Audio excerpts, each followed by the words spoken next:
Hello, welcome to my channel all exams. इस video में हम जीके जीएस के मोस्ट इंपोर्टेंट क्वेश्चंस करेंगे जो आने वाले सभी एग्जाम के लिए महत्वपूर्ण होंगे। पहला प्रश्न देखते हैं, भारतीय संविधान के किस संशोधन अधिनियम ने पंचायतों की शुरुआत की? इसका करेक्ट आंसर हो जाएगा 73वां संविधान संशोधन 1992 में, और ये आता है भाग 9 के अंदर पंचायती राज और अनुसूची 11 के अंदर इसका उल्लेख किया गया है। 73वां संविधान संशोधन ये करेक्ट आंसर हो जाएगा इसका। अगला प्रश्न देखते हैं, किस प्रतिष्ठित व्यक्तित्व को सबसे पहले ज्ञानपीठ पुरस्कार मिला था? इसका करेक्ट आंसर हो जाएगा आशापूर्णा देवी। आशापूर्णा देवी को ही सबसे पहले ज्ञानपीठ पुरस्कार मिला था। पहली महिला यही थी आशापूर्णा देवी जिनको ज्ञानपीठ पुरस्कार मिला था। और कौन सी भाषा के लिए मिला था? बंगाली। और कब मिला था? 1976 के अंदर ही इनको ज्ञानपीठ पुरस्कार मिला था। और अगर पूछा जाए 57वां ज्ञानपीठ पुरस्कार यानी कि 2022 में किसको मिला, तो दामोदर मोजा को कोंकणी भाषा के लिए मिला था। ये फैक्ट भी हमें ध्यान में रखना है। अगला प्रश्न देखते हैं, भारत के संविधान का कौन सा अनुच्छेद उच्च न्यायालय को रिट जारी करने का अधिकार देता है? इसका करेक्ट आंसर हो जाएगा अनुच्छेद 226। अनुच्छेद 226 इसका करेक्ट आंसर हो जाएगा। हाईकोर्ट को रिट जारी करने का अधिकार अनुच्छेद 226 के अंदर। अगला प्रश्न है, मनुष्य में एनीमिया इनमें से किस विटामिन की कमी से होता है? इसका करेक्ट आंसर हो जाएगा विटामिन B12 की कमी से एनीमिया रोग होता है। अगला प्रश्न देखते हैं, विदेश व्यापार महानिदेशालय का मुख्यालय कहां पर स्थित है? इसका करेक्ट आंसर हो जाएगा न्यू दिल्ली के अंदर स्थित है विदेश व्यापार महानिदेशालय का मुख्यालय। अगला प्रश्न है, पहली बार आत्मनिर्भरता के उद्देश्य को किस पंचवर्षीय योजना में शामिल किया गया था? इसका करेक्ट आंसर हो जाएगा तीसरी पंचवर्षीय योजना के अंदर ही आत्मनिर्भरता का उद्देश्य रखा गया था। और पंचवर्षीय योजना, कुल पंचवर्षीय योजनाएं 12 हैं और पहली पंचवर्षीय योजना का कार्यकाल कहां से कहां तक था? 1951 से 1956 तक, और दूसरी का 1956 से 1961 तक, जो कि पीसी महालनोबिस मॉडल के आधारित थी। और तीसरी पंचवर्षीय योजना देखें तो इसका कार्यकाल हो जाएगा 1961 से 1966 तक। ये सभी फैक्ट भी हमें ध्यान में रखने हैं। अगला प्रश्न देखते हैं, कौन सी नदी भारतीय हिमालय से निकलती है? इसका करेक्ट आंसर हो जाएगा सिंधु नदी। अगला प्रश्न है, कंटीली झाड़ियां किस क्षेत्र में पाई जाती है? इसका करेक्ट आंसर हो जाएगा शुष्क मरुस्थल में। अगला प्रश्न देखते हैं, भारतीय पेट्रोलियम संस्थान कहां पर स्थित है? इसका करेक्ट आंसर हो जाएगा देहरादून। अगला प्रश्न है, इलाहाबाद के स्तंभ में किसकी उपलब्धियां उत्कीर्ण है? इसका करेक्ट आंसर हो जाएगा समुद्रगुप्त की। अगला प्रश्न देखते हैं, गुप्त संवत किसके द्वारा स्थापित किया गया था? गुप्त संवत स्थापित किया गया था चंद्रगुप्त प्रथम के द्वारा। चंद्रगुप्त प्रथम ही गुप्त वंश की स्थापना की थी, यानी कि चंद्रगुप्त ही गुप्त वंश के संस्थापक थे। अगला प्रश्न देखते हैं। अगला प्रश्न देखने से पहले अगर आप चैनल पर नए हो तो चैनल को सब्सक्राइब जरूर करें और वीडियो को अंत तक देखें। प्रश्न है, अमीबा में कुल कितनी कोशिका होती है? इसका करेक्ट आंसर हो जाएगा 1। अगला प्रश्न है, मैक्सिको की खाड़ी और अटलांटिक महासागर किस जलमंडल मध्य से जुड़ते हैं? इसका करेक्ट आंसर हो जाएगा फ्लोरिडा। अगला प्रश्न है, नीले रंग का कांच किस पदार्थ को मिलाकर प्राप्त किया जाता है? इसका करेक्ट आंसर हो जाएगा कोबाल्ट ऑक्साइड। अगला प्रश्न है, जहां दांडी नमक यात्रा की गई थी वह स्थान आज किस भारतीय राज्य में स्थित है? इसका करेक्ट आंसर हो जाएगा गुजरात में स्थित है। अगला प्रश्न है, कुतुबुद्दीन ऐबक के पुत्र का क्या नाम था? कुतुबुद्दीन ऐबक के पुत्र का नाम था आराम शाह। अगला प्रश्न देखते हैं, किस शासक को गुलामों का गुलाम कहा जाता था? इसका करेक्ट आंसर हो जाएगा इल्तुतमिश। अगला प्रश्न है, शाहनामा पुस्तक का लेखक कौन है? इसका करेक्ट आंसर हो जाएगा फिरदौसी। अगला प्रश्न देखते हैं, पुराणों का अध्ययन करने वाला प्रथम मुसलमान कौन था? इसका करेक्ट आंसर हो जाएगा अल-बरूनी। अल-बरूनी इसका करेक्ट आंसर हो जाएगा। अगला प्रश्न देखते हैं, भीम सेकंड किस वंश का शासक था? इसका करेक्ट आंसर हो जाएगा चालुक्य वंश का शासक था भीम सेकंड। अगला प्रश्न देखते हैं, दिल्ली सल्तनत के किस वंश का कार्यकाल सबसे लंबा रहा था? इसका करेक्ट आंसर हो जाएगा तुगलक वंश का कार्यकाल सबसे लंबा रहा था। अगला प्रश्न देखते हैं, दिल्ली सल्तनत किस वंश का कार्यकाल सबसे कम रहा था? सबसे कम रहा था खिलजी वंश का और सबसे अधिक रहा था तुगलक वंश का। अगला प्रश्न है, गुलाम वंश में कुल कितने शासक रहे? गुलाम वंश में कुल शासक रहे थे 11। 11 इसका करेक्ट आंसर हो जाएगा। अगला प्रश्न है, पील बख्श, लाल बख्श और हातिम द्वितीय और कुरान खां किसके अन्य नाम हैं? ये सभी नाम थे कुतुबुद्दीन ऐबक के। कुतुबुद्दीन ऐबक इसका करेक्ट आंसर हो जाएगा। अगला प्रश्न है, 2.5 दिन का झोपड़ा क्या है? ये एक मस्जिद है। मस्जिद इसका करेक्ट आंसर हो जाएगा। अगला प्रश्न देखते हैं, हसन निजामी और फकीह मुदीर किसके दरबारी कवि थे? इसका करेक्ट आंसर हो जाएगा कुतुबुद्दीन ऐबक के दरबारी कवि थे।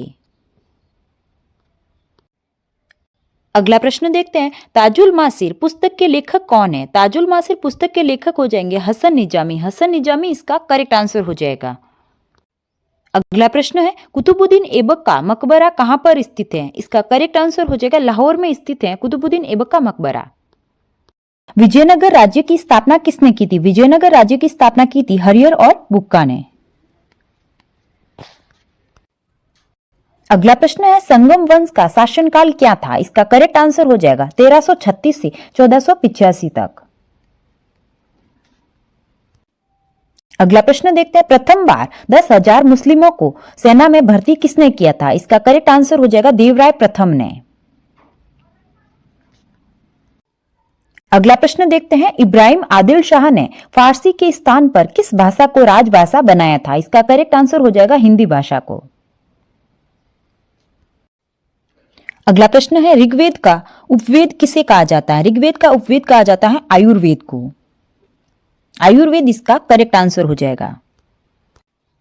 अगला प्रश्न है, सिंधु लिपि के बारे में सर्वप्रथम विचार व्यक्त करने वाले व्यक्ति कौन थे? इसका करेक्ट आंसर हो जाएगा अलेक्जेंडर कनिंघम। अलेक्जेंडर कनिंघम इसका करेक्ट आंसर हो जाएगा। अगला प्रश्न है, सुरकोटदा का पुरातात्विक स्थल किस राज्य में स्थित है? ये स्थित है गुजरात राज्य में। अगला प्रश्न देखते हैं, तांबे से बने रथ चलाते हुए मनुष्य की मूर्ति कहां मिली है? इसका करेक्ट आंसर हो जाएगा दायमाबाद में। दायमाबाद इसका करेक्ट आंसर हो जाएगा। अगला प्रश्न देखते हैं, नवदा टोली ताम्रपाषाण कालीन स्थल भारत के किस राज्य में स्थित है? ये स्थित है महाराष्ट्र राज्य में। महाराष्ट्र इसका करेक्ट आंसर हो जाएगा। अगला प्रश्न देखते हैं, भीमबेटका की गुफाएं मध्य प्रदेश के किस जिले में स्थित है? इसका करेक्ट आंसर हो जाएगा भोपाल रायसेन में। भोपाल रायसेन जिले में स्थित है भीमबेटका की गुफाएं। अगला प्रश्न देखते हैं, सर्वप्रथम किसने पल्लवरम नामक स्थान से हाथ की कुल्हाड़ी प्राप्त की थी? इसका करेक्ट आंसर हो जाएगा रॉबर्ट्स ब्रूस फुट। अगला प्रश्न देखते हैं, उच्च पूरा पाषाण काल कब से कब तक रहा था? इसका करेक्ट आंसर हो जाएगा 40,000 से 10,000 तक। अगला प्रश्न है, शुंग वंश का संस्थापक कौन था? इसका करेक्ट आंसर हो जाएगा पुष्यमित्र शुंग। पुष्यमित्र शुंग इसका करेक्ट आंसर हो जाएगा।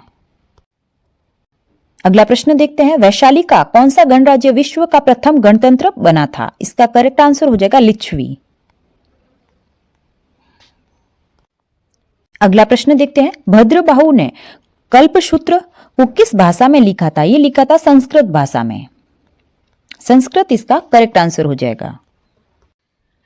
अगला प्रश्न देखते हैं, मगध के सबसे प्राचीन राजवंश का संस्थापक कौन था? इसका करेक्ट आंसर हो जाएगा भद्रथ। भद्रथ इसका करेक्ट आंसर हो जाएगा। अगला प्रश्न देखते हैं, मगध का सर्वप्रथम उल्लेख किसमें मिला? इसका करेक्ट आंसर हो जाएगा अथर्ववेद में। अगला प्रश्न है, हर्यक वंश किसका समर्थक है? हर्यक वंश बौद्ध धर्म का समर्थक है। बौद्ध धर्म इसका करेक्ट आंसर हो जाएगा। अगला प्रश्न देखते हैं, चंद्रगुप्त की माता का क्या नाम था? इसका करेक्ट आंसर हो जाएगा मूरा मौर्य। अगला प्रश्न है, अशोक के शिलालेख सारनाथ स्तंभ की खोज किसने की थी? इसका करेक्ट आंसर हो जाएगा आरएल स्टाइन ने। आरएल स्टाइन इसका करेक्ट आंसर हो जाएगा। अगला प्रश्न देखते हैं, जैन धर्म का 5वां व्रत ब्रह्मचार्य किसने जोड़ा था? इसका करेक्ट आंसर हो जाएगा महावीर स्वामी ने। अगला प्रश्न है, ऋग्वेद के 9वें मंडल में किसका वर्णन है? ऋग्वेद के 9वें मंडल में वर्णन है पवमान अंगीरा का। प्रश्न है, शाह आलम की उपाधि किसने धारण की थी? शाह आलम की उपाधि धारण की थी बहादुर शाह प्रथम ने। बहादुर शाह प्रथम इसका करेक्ट आंसर हो जाएगा। अगला प्रश्न है, अलीनगर की संधि किस वर्ष हुई थी? अलीनगर की संधि हुई थी 1757 में। 1757 इसका करेक्ट आंसर हो जाएगा। अगला प्रश्न है, बनारस की संधि किस वर्ष हुई थी? बनारस की संधि हुई थी 1773 में। अगला प्रश्न है, गोविंद सिंह ने किस वर्ष खालसा पंथ की स्थापना की थी? गोविंद सिंह ने खालसा पंथ की स्थापना की थी 1699 में। अगला प्रश्न है, अंग्रेजों ने किसे जम्मू कश्मीर का महाराजा बना दिया था? इसका करेक्ट आंसर हो जाएगा गुलाब सिंह को। अगला प्रश्न है, पंजाब पर जिस समय अंग्रेजों का अधिकार हुआ उस समय गवर्नर कौन था? इसका करेक्ट आंसर हो जाएगा डलहौजी। अगला प्रश्न देखते हैं, किस वर्ष से ईस्ट इंडिया कंपनी बंगाल की वास्तविक स्वामी हो गई थी? इसका करेक्ट आंसर हो जाएगा 1765 में। अगला प्रश्न है, वॉरेन हेस्टिंग्स को भारत में ब्रिटिश प्रदेशों का गवर्नर जनरल कब बनाया था? इसका करेक्ट आंसर हो जाएगा 1772 में। अगला प्रश्न है, नया पोस्ट ऑफिस एक्ट कब पारित किया गया? इसका करेक्ट आंसर हो जाएगा 1854 में। 1854 में नया पोस्ट ऑफिस एक्ट पारित किया गया था। अगला प्रश्न है, कलकत्ता के सर्वोच्च न्यायालय के प्रथम जज कौन थे? इसका करेक्ट आंसर हो जाएगा एलिजा एम्पे। मोस्ट इंपोर्टेंट क्वेश्चन है ये। अगला प्रश्न है, स्थायी बंदोबस्त व्यवस्था किसने लागू की थी? स्थायी बंदोबस्त व्यवस्था लागू की थी कॉर्नवालिस ने। कॉर्नवालिस इसका करेक्ट आंसर हो जाएगा। अगला प्रश्न है, स्थायी बंदोबस्त व्यवस्था भारत में कितने प्रतिशत भाग पर लागू हुआ था? इसका करेक्ट आंसर हो जाएगा 19%। 19% भाग पर लागू हुआ था। अगला प्रश्न है, किस वर्ष एक कानून बनाकर दास प्रथा पर पाबंदी लगा दी थी? इसका करेक्ट आंसर हो जाएगा 1843 में। अगला प्रश्न है, बंकिम चंद्र चटर्जी ने आनंद मठ का कथानक कहां से लिया है? इसका करेक्ट आंसर हो जाएगा सन्यासी विद्रोह से लिया। सन्यासी विद्रोह इसका करेक्ट आंसर हो जाएगा। अगला प्रश्न देखते हैं, तीसरा बौद्ध परिषद किस शहर में आयोजित किया गया था? इसका करेक्ट आंसर हो जाएगा पाटलिपुत्र में। पाटलिपुत्र इसका करेक्ट आंसर हो जाएगा। अगला प्रश्न है, हर्यक वंश का एक शासक अज्ञात शत्रु का पुत्र था। इसका करेक्ट आंसर हो जाएगा बिंबिसार। बिंबिसार इसका करेक्ट आंसर हो जाएगा। अगला प्रश्न देखते हैं, 13वीं शताब्दी में राजस्थान के माउंट आबू में प्रसिद्ध दिलवाड़ा मंदिर किसने बनवाया था? ये बनवाया था तेजपाल ने। तेजपाल इसका करेक्ट आंसर हो जाएगा। अगला प्रश्न है, खजुराहो मंदिरों का निर्माण किसने करवाया था? ये करवाया था चंदेल राजपूत ने। चंदेल राजपूत इसका करेक्ट आंसर हो जाएगा। खजुराहो का मंदिर ये कहां पर स्थित है? मध्य प्रदेश राज्य में। अगला प्रश्न है, ब्रिटिश ने पंजाब को किस सन में अपने राज में मिलाया था? इसका करेक्ट आंसर हो जाएगा 1849 ईस्वी में। अगला प्रश्न देखते हैं। अगला प्रश्न है, आर्य समाज के संस्थापक कौन थे? आर्य समाज के संस्थापक थे दयानंद सरस्वती। दयानंद सरस्वती इसका करेक्ट। अगला प्रश्न देखते हैं, सिंधु घाटी सभ्यता की प्रसिद्ध बंदरगाह कौन सी थी? इसका करेक्ट आंसर हो जाएगा लोथल। लोथल इसका करेक्ट आंसर हो जाएगा। अगला प्रश्न है, बौद्ध संघ में सम्मिलित होने के लिए न्यूनतम आयु सीमा कितनी थी? इसका करेक्ट आंसर हो जाएगा 15 वर्ष। 15 वर्ष इसका करेक्ट आंसर हो जाएगा। अगला प्रश्न देखते हैं, जेम्स प्रथम का राजदूत जो जहांगीर के दरबार में आया था वे कौन था? इसका करेक्ट आंसर हो जाएगा सर टॉमस रे। सर टॉमस रे इसका करेक्ट आंसर हो जाएगा। अगला प्रश्न है, किस बौद्ध संगीति में बौद्ध धर्म के ग्रंथों में संस्कृत का प्रयोग प्रारंभ हुआ था? इसका करेक्ट आंसर हो जाएगा चतुर्थ। और कुल कितनी बौद्ध संगीतियां थी? 4 बौद्ध संगीति थी। और पहली कौन सी थी? राजगृह में हुई थी। और दूसरी वैशाली में और तीसरी पाटलिपुत्र में और चौथी हुई थी कश्मीर कुंडलवन में। ये फैक्ट भी हमें ध्यान में रखने हैं। अगला प्रश्न देखते हैं, वेदांत किसे कहा जाता है? वेदांत कहा जाता है उपनिषदों को। उपनिषद इसका करेक्ट आंसर हो जाएगा। अगला प्रश्न देखते हैं, संविधान सभा के लिए चुनाव कब संपन्न हुए थे? इसका करेक्ट आंसर हो जाएगा 1946 के अंदर। अगला प्रश्न है, भारतीय राष्ट्रीय कांग्रेस के प्रथम अध्यक्ष कौन था? इसका करेक्ट आंसर हो जाएगा व्योमेश चंद्र बनर्जी। व्योमेश चंद्र बनर्जी ही भारतीय राष्ट्रीय कांग्रेस के प्रथम अध्यक्ष थे।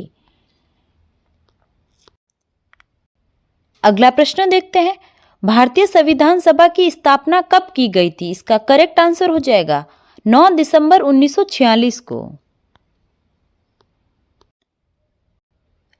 अगला प्रश्न देखते हैं, किस सम्राट का नाम देवान प्रियदर्शी था? इसका करेक्ट आंसर हो जाएगा सम्राट अशोक का नाम ही देवान प्रियदर्शी के नाम से भी जाना जाता था, सम्राट अशोक को। सम्राट अशोक इसका करेक्ट आंसर हो जाएगा।